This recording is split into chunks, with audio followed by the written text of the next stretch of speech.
Cultiver de la laitue en serre alors qu'il fait moins 30 degrés Celsius à l'extérieur, c'est un peu surréaliste. Les petites pousses vertes sont bien au chaud à l'intérieur, leurs racines barbotant dans l'eau, alors que la seule chose qui les sépare de l'hypothermie, à supposer que l'hypothermie existe chez les légumes, c'est une toile de plastique. Alors imaginez la facture d'électricité. Ces appétissantes laitues poussent hiver comme été, grâce à une technique de culture en eau profonde sur flotteur mobile. Cela semble compliqué, mais en réalité, c'est très simple. Tout commence avec les graines de laitue, bien entendu. On ne les plante pas comme on le ferait dans un potager. Ici, on utilise une cuvette d'acier reliée à un tuyau d'aspirateur.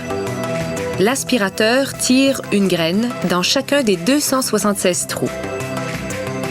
Cette plaque de mousse, qu'on appelle oasis, est percée du même nombre de trous. En retournant rapidement la cuvette, on transfère les graines dans les trous de l'oasis.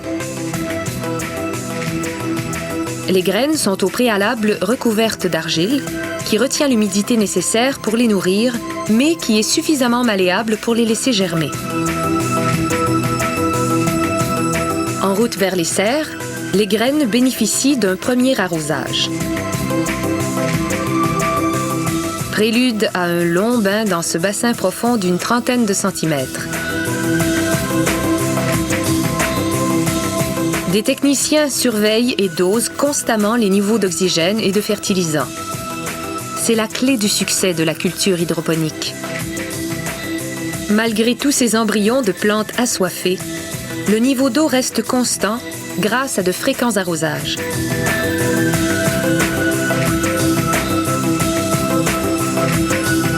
En quelques jours, les pousses commencent à apparaître. C'est plus que jamais le moment de les bichonner à grands coups d'arrosage et de fertilisant.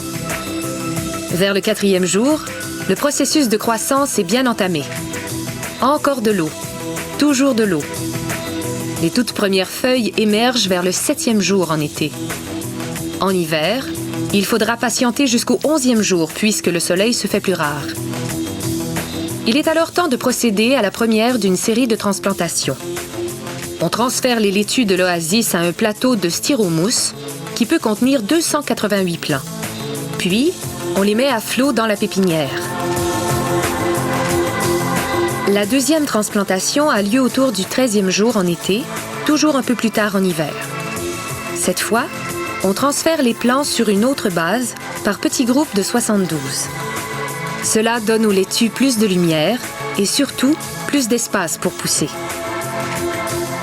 Les techniciens utilisent un crochet pour éviter d'endommager les racines. Une précaution essentielle, car des racines en santé permettent de mieux absorber l'eau et les nutriments nécessaires au développement de la plante. La dernière transplantation s'effectue vers le 26e jour en été. Cette fois-ci, les laitues sont transférées sur une base dont la capacité d'accueil est limitée à 18 plants. L'opération est plus délicate que ne l'étaient les toutes premières, puisque les racines des laitues sont très très longues.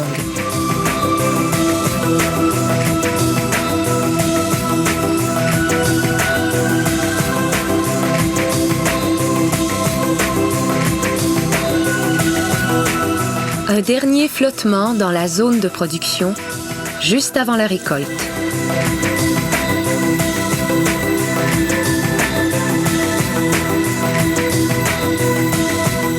Ces bassins sont plus grands que les précédents et des machines automatisées assurent le déplacement des plateaux de styromousse.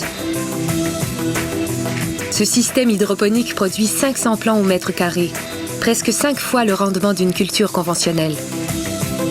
En prime, il ne nécessite aucun pesticide ni fongicide. Et comme tout est produit à l'intérieur, les fertilisants ne peuvent contaminer l'environnement. Autour du 45e jour en été et vers le 75e en hiver, les laitues sont enfin prêtes pour la récolte. Une dernière petite mise en beauté les attend.